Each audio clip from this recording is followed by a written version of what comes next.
Recording in progress. नया chapter start हो रहा है, रेडॉक्स रिएक्शन। ठीक है, काफी इंपॉर्टेंट चैप्टर है,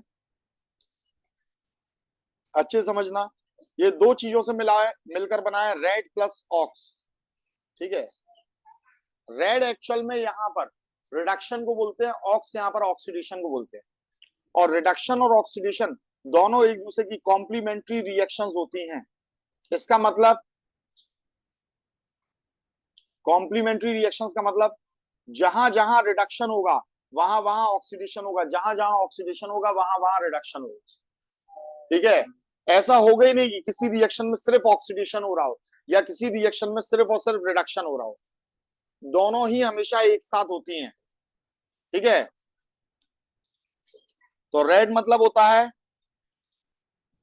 रिडक्शन और ऑक्स का मतलब होता है ऑक्सीडेशन, और दोनों ही एक दूसरे की क्या है, कॉम्प्लीमेंट्री रिएक्शंस होती है। तो oxidation and reduction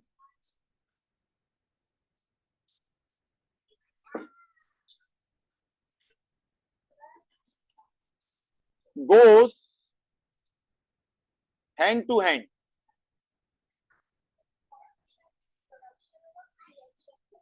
reaction, sorry ये मैंने बोला रिएक्शन है, लिख दिया था रिडक्शन, रिएक्शन।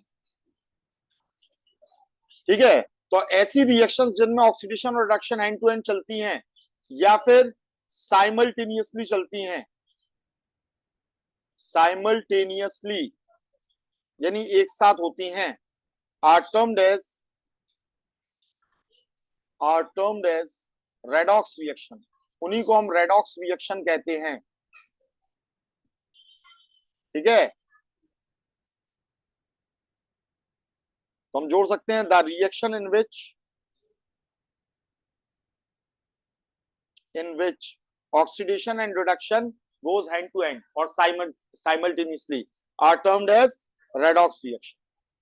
अब इसके लिए सबसे पहले हमें यह समझना पड़ेगा कि ऑक्सीडेशन का मतलब क्या होता है। What is the meaning of oxidation? Loss of electron. हाँ बताइए भाई पाल साहब, what is the meaning of oxidation? तो देखिए भाई, ऑक्सीडेशन का मतलब क्या होता है? पहली चीज होती है addition of oxygen, addition of oxygen. दूसरी चीज होती है removal of hydrogen, removal of hydrogen. तीसरी चीज होती है addition of more electronegative atom, addition of more electronegative atom. चौथी चीज होती है removal of electron,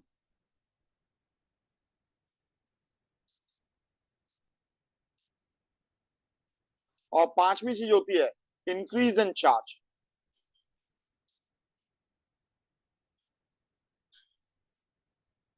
increase in charge. तो बेटा कहीं भी अगर हम ऑक्सीडेशन के बारे में बात करेंगे तो ऑक्सीडेशन का जो मेन मतलब होता है वो हमेशा क्या होता है? वो हमेशा होता है इंक्रीज इन चार्ज। जो सबसे मेन है वो होता है क्या चीज? Increase in charge. और ये चार्ज को इंक्रीज हम कैसे करा सकते हैं? तो इस चार्ज को हम इंक्रीज कराते हैं कैसे?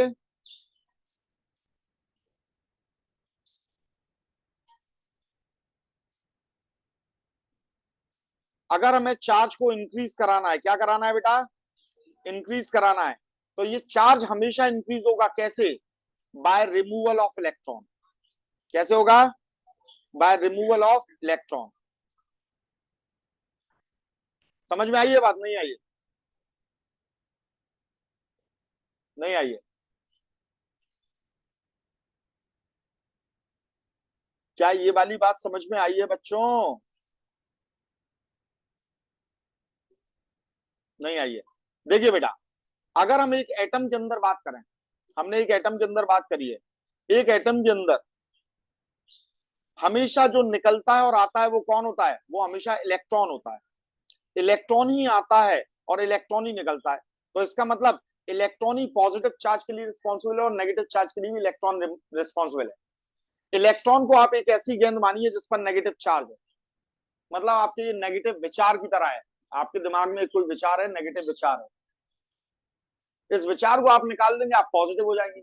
आप विचार को ले लेंगे तो आप नेगेटिव हो जाएंगे। तो इलेक्ट्रॉन नेगेटिवली चार्ज है, इलेक्ट्रॉन अगर निकलेगा तो पॉजिटिव चार्ज आ जाएगा, पॉजिटिव चार्ज आ जाएगा। और अगर आपने इलेक्ट्रॉन लिया तो नेगेटिव चार्ज आ जाएगा, क्योंकि इलेक्ट्रॉन पर कैसा चार्ज होता है? नेगेटिव चार्ज होता है। कैसा चार्ज होता है? तो चार्ज अगर हमें इंक्रीज करना है तो उसके लिए हमेशा हमें इलेक्ट्रॉन को निकालना पड़ेगा। तो जब हम इलेक्ट्रॉन को निकालते हैं तब चार्ज इंक्रीज होता है, और इंक्रीज इन चार्ज को हम बोलते हैं ऑक्सीडेशन। इंक्रीज इन चार्ज, देखिए इंक्रीज इन चार्ज का मतलब क्या होता है? -4 मतलब 4 लाख का कर्जा है। अब आपने कुछ काम किया और -2 लाख का कर्जा हो गया, तो आपने प्रगति करी कि नहीं? आपने प्रोग्रेस करी कि नहीं? तो ये इंक्रीज हुआ। -1 हो गया तो भी इंक्रीज हुआ। 0 हो गया, कोई कर्जा नहीं रहा। अब लोग कहेंगे यार तुमने कमाया क्या? अरे भैया मैंने कर्जे में भर दिया। तो इंक्रीज तो हुआ, 4 लाख का कर्जा था अब 0 हो गया। अच्छा 4 लाख का कर्जा था, अब मैंने 2 लाख रुपए कमा लिए +2। तो ये भी तो क्या हुआ? इंक्रीज इन चार्ज हुआ। या मेरे पास कुछ भी नहीं था और मैंने 2 लाख कमा लिया, तो इंक्रीज इन चार्ज हुआ कि नहीं हुआ? 3 लाख कर लिया, 2 लाख से मैंने 3 लाख कर लिया, ये भी तो इंक्रीज इन चार्ज हुआ कि नहीं हुआ? तो ये होता है इंक्रीज इन चार्ज। तो इंक्रीज इन चार्ज हमेशा कैसे होता है? इलेक्ट्रॉन के रिमूवल से। किससे होता है? इलेक्ट्रॉन के रिमूवल से इंक्रीज इन चार्ज होता है। अब एक चीज और समझिएगा कि इलेक्ट्रॉन बहुत बहुत बहुत छोटा होता है, एटम भी बहुत बहुत बहुत छोटा होता है। तो इलेक्ट्रॉन तो बहुत ही ज्यादा छोटा हो जाएगा।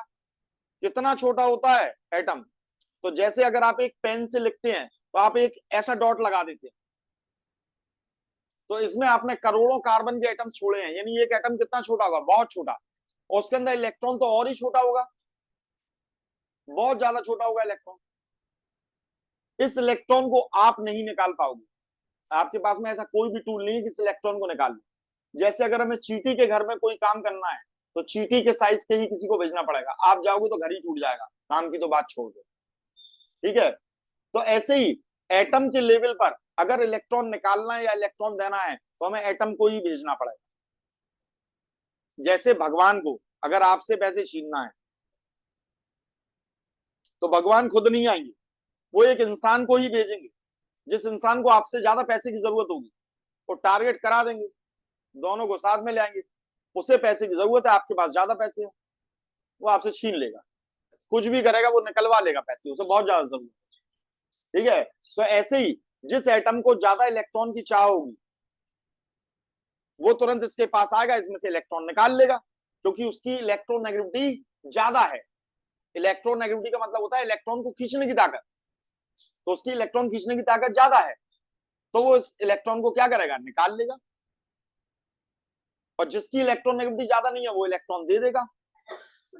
ठीक है? तो इसका मतलब जिसकी इलेक्ट्रोनेगेटिविटी ज्यादा होगी अगर मैं उसे इसके साथ में लगा दूं तो ये इसमें से इलेक्ट्रॉन निकाल लेगा कि नहीं?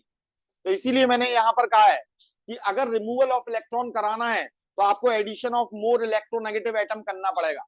ज्यादा इलेक्ट्रोनेगेटिव एटम को लगा दो, किसके साथ? जिसका ऑक्सीडेशन कराना है, तो उसमें से वो इलेक्ट्रॉन को खींच लेगा। जैसे मैंने ये लिया Fe, कम इलेक्ट्रोनेगेटिव है, मैंने लगा दिया क्लोरीन को, क्लोरीन ज्यादा इलेक्ट्रोनेगेटिव है, तो ये क्लोरीन Fe के साथ में लगेगा तो 2 क्लोरीन लग जाएंगे बैलेंसी के हिसाब से। तो एक क्लोरीन ने 1 इलेक्ट्रॉन निकाला, 2 क्लोरीन ने 2 इलेक्ट्रॉन निकाला, +2 चार्ज आया। इस पर कैसा चार्ज था? 0। तो 0 से +2 चार्ज, चार्ज इंक्रीज हुआ कि नहीं? तो ये क्या हो गया? ऑक्सीडेशन। क्या हो गया? अब मेरे पास में ये FeCl2 है, मैंने एक और क्लोरीन यहां पर लगा दिया और क्या बना दिया? FeCl3, बैलेंस कर दिया भाई इसे।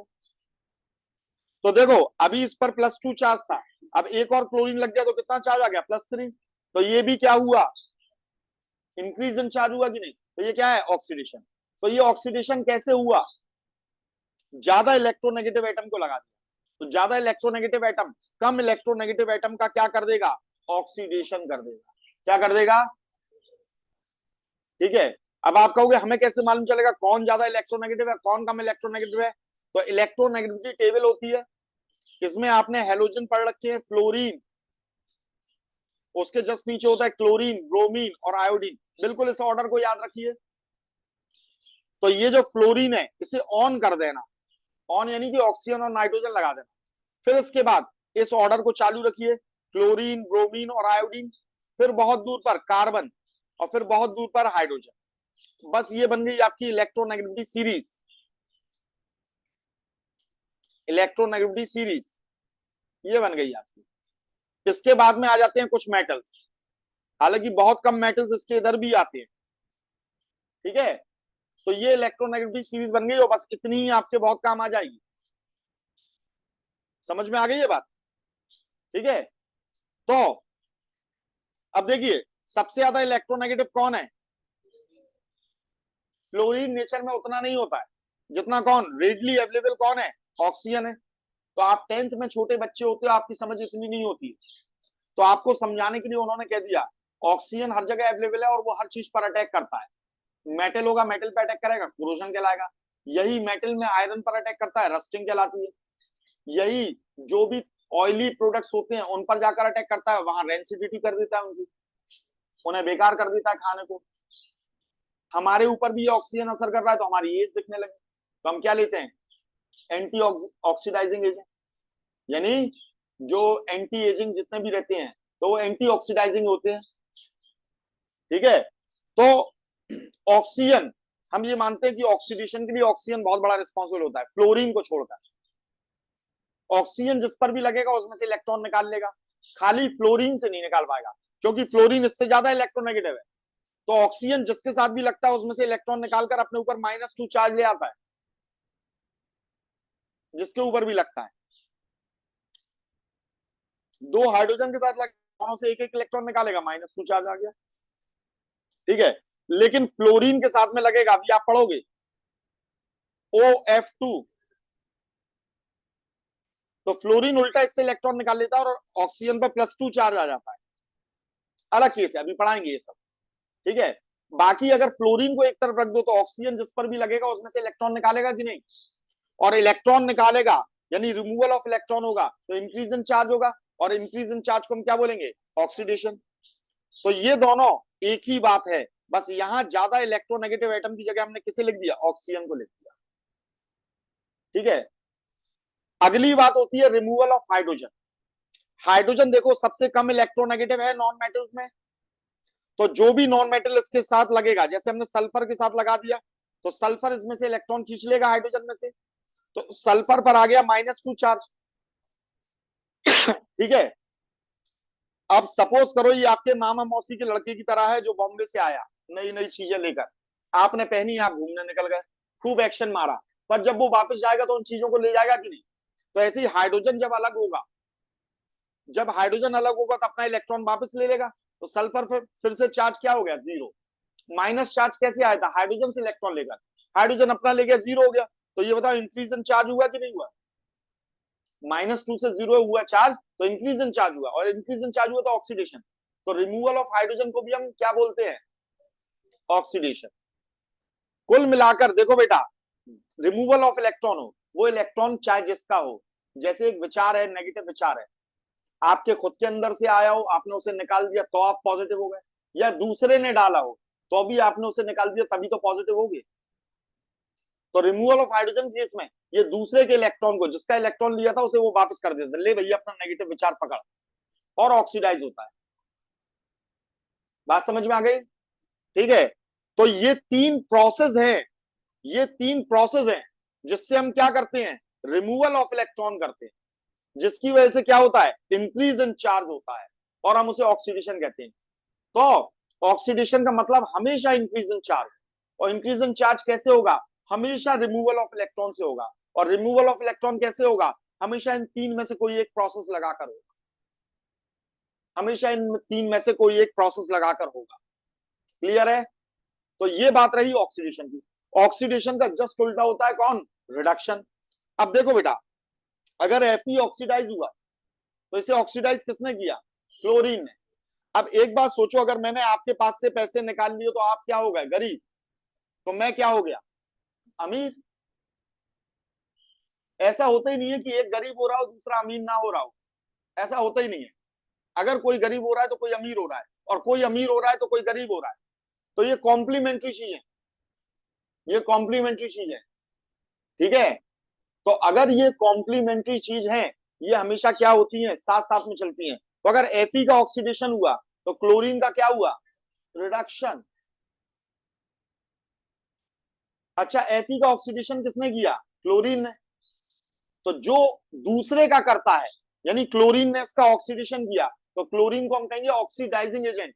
जो दूसरे का करता है उसके नाम से उसे जाना जाता है, जैसे बीमा एजेंट किसे कहते हैं? जो बीमा करता है, किसका? खुद का नहीं, दूसरे का। जो दूसरे का बीमा करेगा उसे हम क्या कहेंगे? बीमा agent.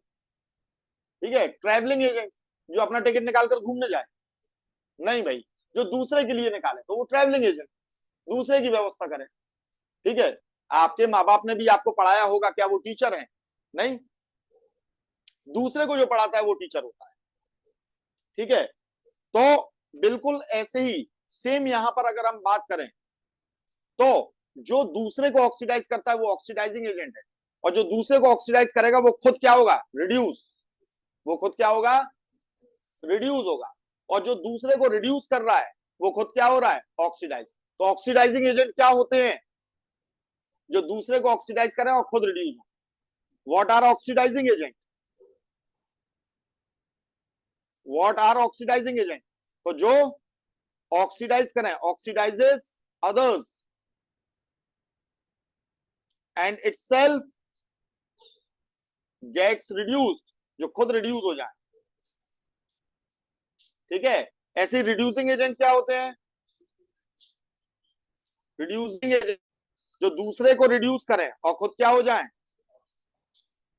Reduces others and itself gets oxidized. उम्मीद है समझ में आ गया होगा। आ गया समझ में? चलिए आगे बढ़ते हैं। तो मुझे नहीं लगता कि अब मुझे रिडक्शन यहां पर बताना पड़ेगा। रिडक्शन आपको समझ में आ गया होगा बेटा, समझ में आ गया कि नहीं? रिडक्शन जस्ट इसका उल्टा लिख सकते हो आप। क्या लिख सकते हो? Removal of oxygen, addition of hydrogen, removal of more electronegative atom, या addition of more electropositive atom, या less electronegative atom. Addition of electron and decrease in charge, इसे हम क्या बोलते हैं? रिडक्शन। ठीक है, इसका जस्ट उल्टा ऑक्सीडेशन का। अब इसके बाद में नेक्स्ट चीज आती है हमारी, वो होती है ऑक्सीडेशन स्टेट। ऑक्सीडेशन स्टेट, इसका मतलब क्या होता है? तो इसका मतलब होता है द एक्चुअल और virtual charge on an atom। अब इसकी डेफिनेशन कभी भी पूछी जाएगी आपसे, लेकिन आपको जानना है कि ये है क्या। द एक्चुअल और virtual charge on an atom in combined state। in combined state, तो कंबाइंड स्टेट में जब दो एटम्स एक दूसरे से जुड़े हुए हैं तो उन पर जो एक्चुअल चार्ज है या जो वर्चुअल चार्ज है उसी को हम ऑक्सीडेशन स्टेट कहते हैं। अब हम ये समझेंगे एक्चुअल चार्ज क्या होता है, वर्चुअल चार्ज क्या होता है। देखिए, NaCl है, आयनिक बॉन्ड बनता है। Na ने पूरा पूरा इलेक्ट्रॉन निकाल कर किसे दिया है? तो Na पर बाकायदा एक्चुअल चार्ज आया +1, क्लोरीन पर एक्चुअल चार्ज आया -1। तो ये कैसा चार्ज है? Actual charge. और एक्चुअल चार्ज कहां देखने को मिलता है? आयनिक कंपाउंड्स में। कहां मिलता है? आयनिक कंपाउंड्स में। अब हमने लिया HCl, कोवेलेंट बॉन्ड से लगाए, इलेक्ट्रॉन बीच में से किसकी ओर है? थोड़ा सा क्लोरीन की ओर है। क्या पूरा गया? तो क्या पूरा चार्ज आएगा क्लोरीन पर? नहीं आएगा, पार्शियल चार्ज आएगा। और हाइड्रोजन पर भी कैसा चार्ज आएगा? पार्शियल पॉजिटिव आएगा। तो यहां ये वर्चुअल चार्ज है। अब इसे हम अपने आप ही क्या मान लेंगे, अब हम ये मान कर चलेंगे, वर्चुअल क्यों कह रहे हैं, हम ये मान कर चलेंगे क्लोरीन पे -1 है और हाइड्रोजन पर क्या है +1 है, हम ये मान कर चलेंगे। तो ये क्या हो जाएगा, ये हो जाएगा वर्चुअल चार्ज। और वर्चुअल चार्ज कहां देखने को मिलता है, वेरी गुड, ये कोवलेंट कंपाउंड्स में देखने को मिलता है।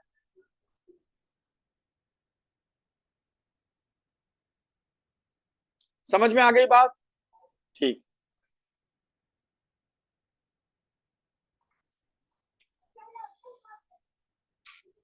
अब देखो बेटा, अगर किसी भी रेडिकल पर कोई चार्ज आता है तो ये चार्ज एटम पर नहीं है, याद रखना, ये चार्ज पूरे कंपाउंड पर है। किस पर है, पूरे कंपाउंड पर ये चार्ज है, ठीक है। This charge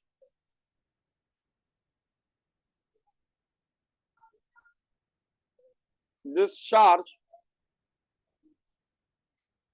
is on compound, ये पूरे कंपाउंड पे चार्ज है। अभी समझ में आएगा आपको कैसे, ठीक है। And not on an atom, ठीक है। अब यहां पर हमारा मेन फोकस जो रहेगा वो रहेगा इन कैलकुलेटिंग ऑक्सीडेशन स्टेट या ऑक्सीडेशन नंबर। इस चैप्टर में हमें ऑक्सीडेशन नंबर और ऑक्सीडेशन स्टेट पर ध्यान देना है।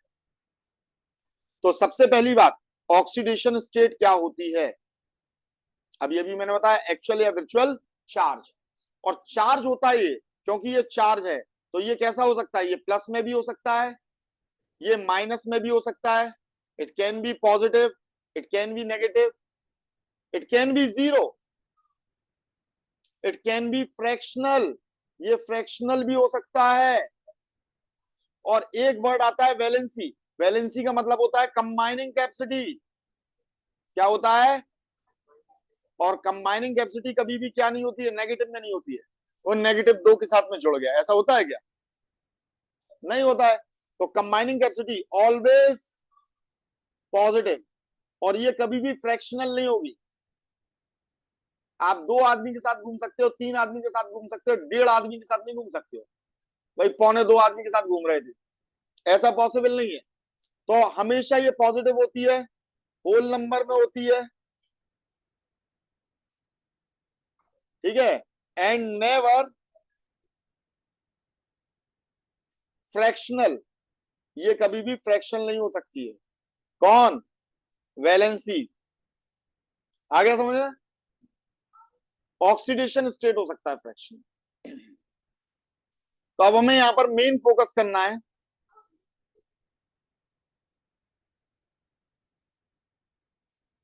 किस पर करना है, on calculation of oxidation state. Oxidation state पर हमें मेन फोकस करना है, इसे कैलकुलेट करने पर। और इसके भैया दो मेथड होते हैं, दो मेथड होते हैं। पहला मेथड होता है, बड़े ध्यान से देखिएगा, structure drawing method, structure drawing method. और दूसरा मेथड होता है mathematical method.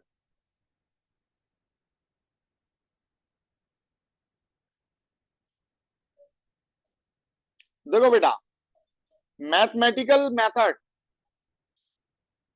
Is not always correct, ये हमेशा करेक्ट नहीं होगा, फिर भी हम इसका बहुत ज्यादा यूज करेंगे, वो मैं बताऊंगा।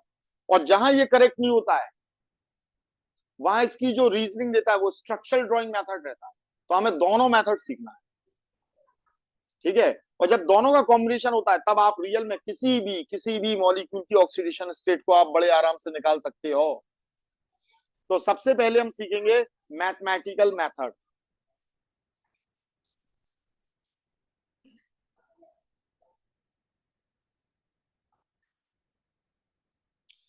मैथमेटिकल मेथड में कुछ एक रूलिंग्स होती हैं, तो हमें उन रूलिंग्स पर पहले फोकस करना है।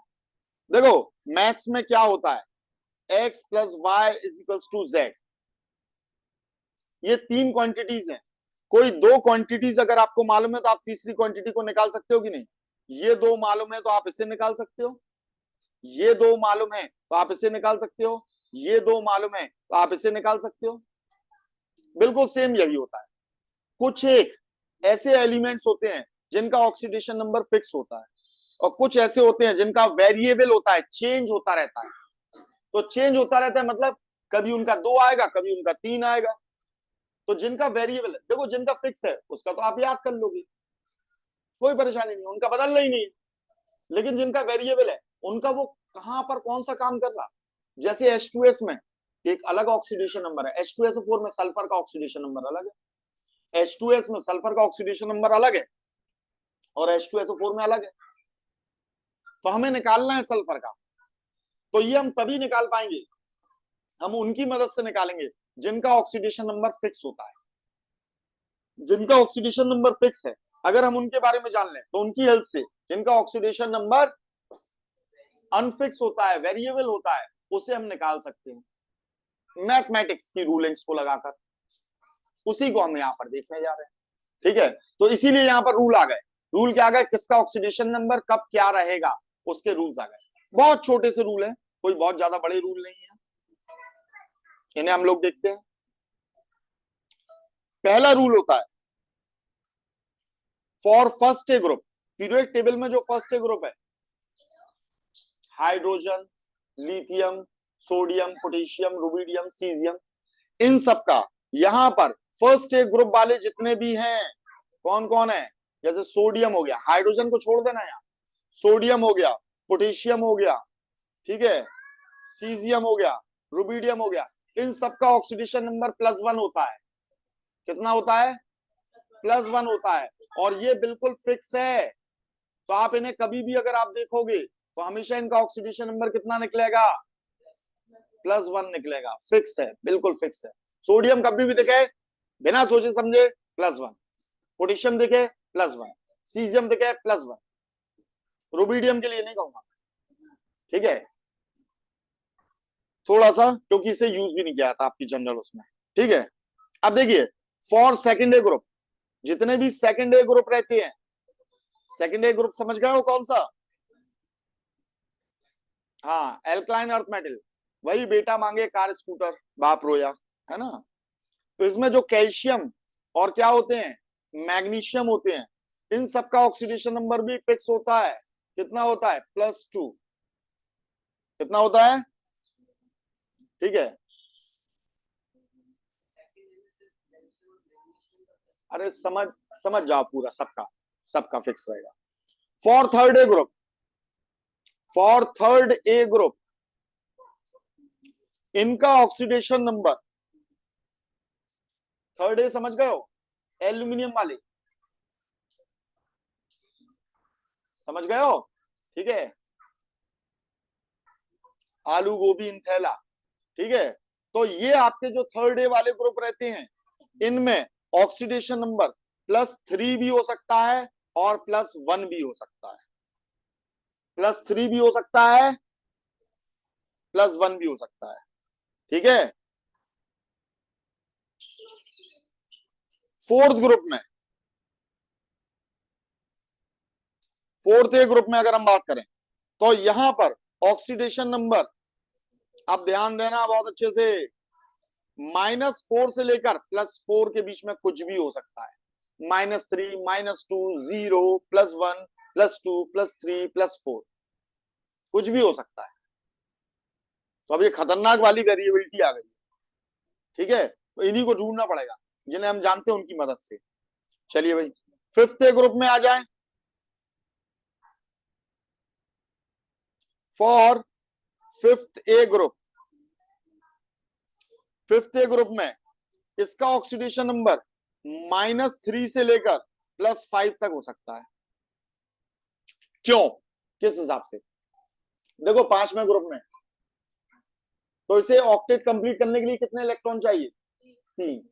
तो 3 इलेक्ट्रॉन लेगा तो -3 चार्ज हो जाएगा, 2 इलेक्ट्रॉन लेगा तो -2 हो जाएगा, 1 इलेक्ट्रॉन लेगा -1 हो जाएगा, 1 भी नहीं लेगा 0, अपनी एटॉमिक स्टेट में। और इलेक्ट्रॉन निकालने पर आ जाए तो कितने निकाल सकता है? तो जितने लास्ट ऑर्बिट में होते हैं उन सबको आप निकाल सकते हो, बस उन सबके लिए आयोनाइजेशन एनर्जी अलग अलग चाहिए पड़ेगी। तो फिफ्थ ए वालों के लास्ट ऑर्बिट में कितने इलेक्ट्रॉन है? 5 है, तभी तो फिफ्थ ए ग्रुप में है। तो ये पांचों के पांचों इलेक्ट्रॉन को निकाल सकता है, तो +5।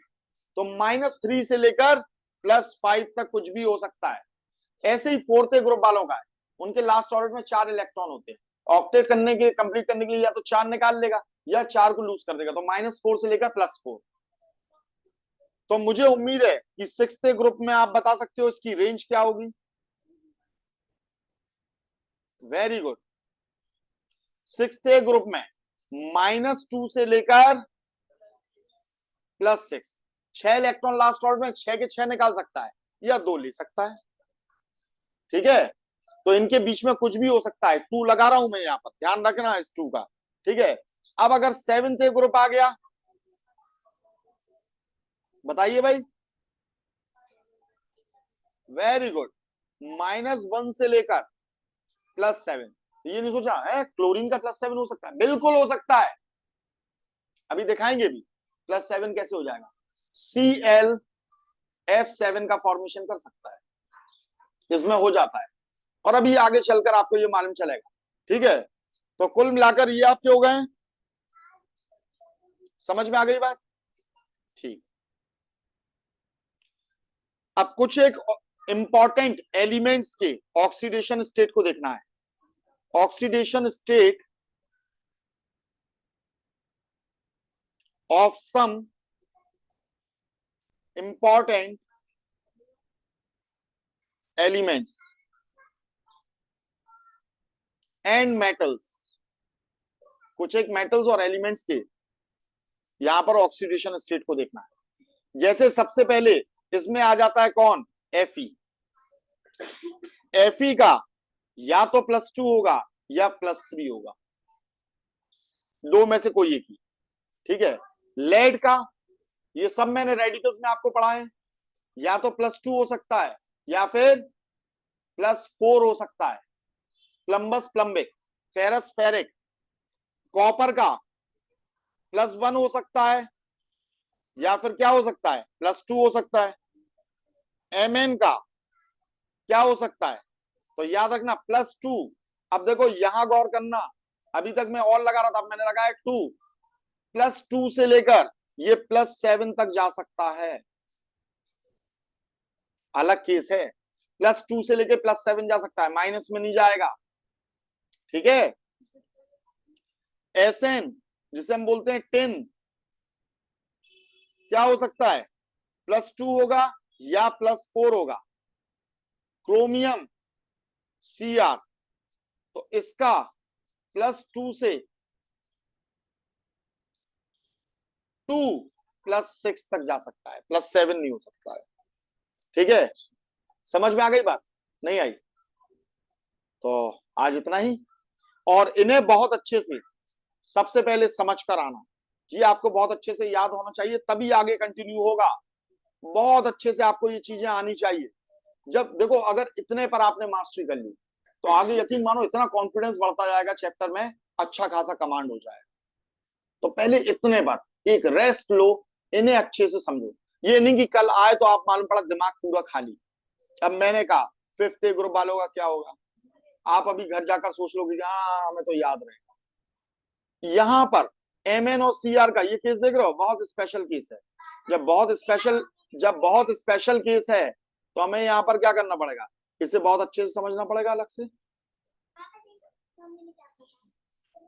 समझ में आ गई बात? नहीं आई? क्लियर है? अच्छे से समझ के आइए वैसे। चलिए, थैंक यू।